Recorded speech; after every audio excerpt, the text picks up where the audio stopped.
Dah lama tak tengok soalan budak-budak ni. Jom tengok dia orang tanya apa. Bang, kenapa orang yang ditidurkan di hospital 90% akan mati? Memang jawapan dia mudah kerana ajalnya sudah sampai.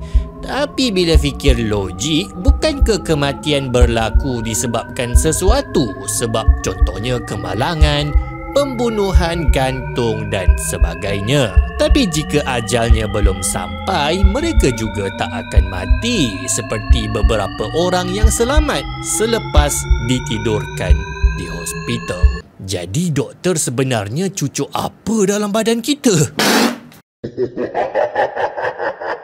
Okey, ini adalah satu soalan yang sangat-sangat menarik yang saya jumpa dalam Reddit Ajar. Jadi kalau anda ada apa-apa soalan anda nak kemukakan, boleh gunakan Reddit Ajar. Dan saya kagumnya bila ada banyak ahli dalam komuniti Reddit Ajar tersebut yang diorang layan jawab soalan-soalan yang macam-macam. Soalan ni sangat menarik dan korang jangan kecam lagi ataupun jangan sokong lagi. Sebabnya bagi saya dia adalah satu soalan yang ikhlas. Cumanya ini adalah satu contoh apa yang dipanggil sebagai sample bias ataupun bias sample. Bias sample ni apa korang tanya? Saya tak payah terangkan sebab 99% daripada korang semua sebenarnya dah tahu dah bias sample ni apa. Sebab hari tu saya pergi ke perjumpaan pakar-pakar matematik Malaysia. Dekat perjumpaan tu dalam satu dewan. Dewan tu ada profesor-profesor, ada pemegang-pemegang PhD dalam matematik berkumpul dekat satu tempat. Lalu saya pun tanya dekat dewan tu, siapa dekat sini yang dah faham bias sample tu apa? Angkat tangan kalau korang dah faham dah bias sample tu apa. Dan 99% daripada diorang semua angkat tangan. 99% daripada diorang dah tahu dah bias sample tu apa, kecuali seorang dia tu makcik clean.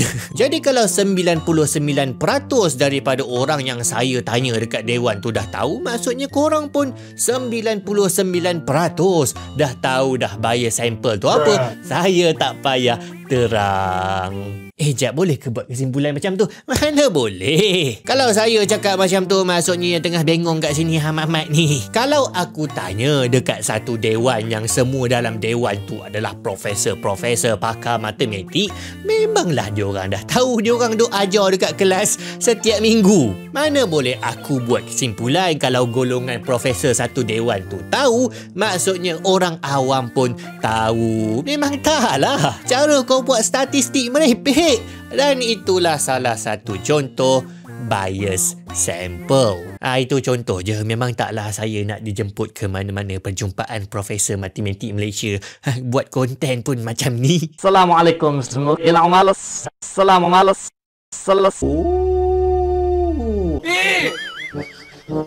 Kau kenapa ni? Jadi dalam statistik, apa yang kita buat adalah kita ambil sampel, iaitu daripada satu kelompok yang besar, kau ambil satu kumpulan yang kecil, lalu kau pun nilai kumpulan yang kecil tu. Contoh macam waktu kita kena COVID-19 dulu kan. Macam mana nak tahu berapa rakyat Malaysia yang tengah dijangkiti? Korang ingat balik kan? Memori buruk. Daripada pekerja sebuah pasaraya di kawasan itu yang akan kena didekatan dan ujian saringan wabak itu terhadapnya. Memang taklah KKM nak pergi test 30 juta orang satu Malaysia ni. 30 juta orang nak cucuk hidung waktu tu. Dia ambil masa yang sangat lama satu, sangat mahal satu, dan memang tak boleh nak buat untuk kita test semua populasi Malaysia. Jadi katakan daripada 1 juta orang, kita ambil sampel 100 orang.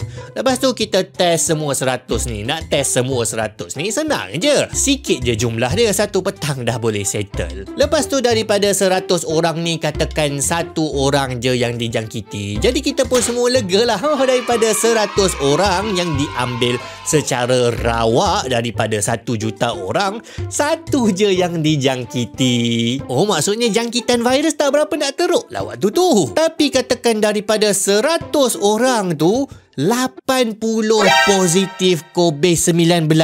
Wow, satu negara jadi panik. 100 orang diambil daripada sejuta dan daripada 100 orang tu 80% dijangkiti. Maksudnya virus tengah sangat-sangat teruk. Jadi satu negara panik, PKP, sekolah semua tutup. Tapi rupa-rupanya ada twist. Rupa-rupanya 100 orang yang dipilih tu diambil daripada ward kuarantin. Yang diorang memang dah di kuarantin dah. Memang diorang kumpulan yang dahsyat dah kena COVID-19 ni. Jadi memang logik lah 80 daripada 100 tu dah positif. Maka kita tak boleh nak kata bahawa jangkitan dekat populasi awam makin teruk sebab kita ambil sampelnya yang bias. Inilah yang dipanggil sebagai bias sample. Kita ambil satu sampel tapi sampel kita ni sendiri bias ataupun berat sebelah, tak menggambarkan realiti sebenar populasi. Jadi kita balik pada soalan tadi. Abang yang tanya ni rasanya dia buat pengiraan sendirilah. Dia tengok berapa ramai orang yang masuk dalam berita yang ditidurkan. Kemudian dia cek berapa ramai yang mati lepas tu. Dan dia dapati 90% mati setelah ditidurkan. Tak tahulah betul ke tak dia punya statistik ni. Tak apa, kita katakan je bahawa 90% tu betul. Tak apa, tak kisah. Mungkin dia buat pengiraan dia sendiri dan itu yang dia dapati. Maka kalau macam tu memang tak hairanlah dia akan syak wasangka pada hospital. Dalam kepala dia mesti dia kata jap 90%? Ush, ni mesti hospital buat apa-apa ni kepada pesakit yang ditidurkan ni. Sebab hampir keseluruhan pesakit ditidurkan semuanya mati lepas tu. Entah apa yang diorang cucuk dekat pesakit. Okey, dan ini adalah satu contoh bias sample, sampling bias. Tapi macam mana?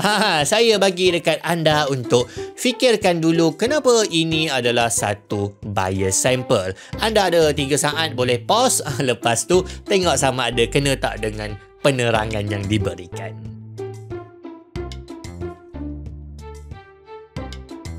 Okey, kenapa ini bias sample? Sebab dia ambil sampel, dia buat sampling daripada populasi yang memang orang-orang ni semua yang ditidurkan tengah nazak, tengah kritikal dan sakit ke arah mati. Sebab orang-orang yang ditidurkan dekat hospital ni memang itulah. Diorang adalah golongan yang tengah sakit kritikal, yang tengah nazak nak mati. Orang yang tengah sihat dan tak kritikal tak ditidurkan. Taklah tiba hospital nak pergi kidnap orang yang tengah jogging tepi jalan, tidurkan dia. Dan dah pastilah peratus kematian orang yang tengah sakit nazak nak mati ni, mestilah peratus kematian mereka tinggi dibandingkan dengan tempat-tempat lain. Dia macam kau tanya, antara 10 orang yang tengah nazak nak mati yang ditidurkan dengan 10 orang sado yang tengah workout dengan gym, peratusan mana yang mati dia tinggi? Jawapannya adalah semua orang kat situ mati sebab ada meteor yang jatuh bunuh semua orang.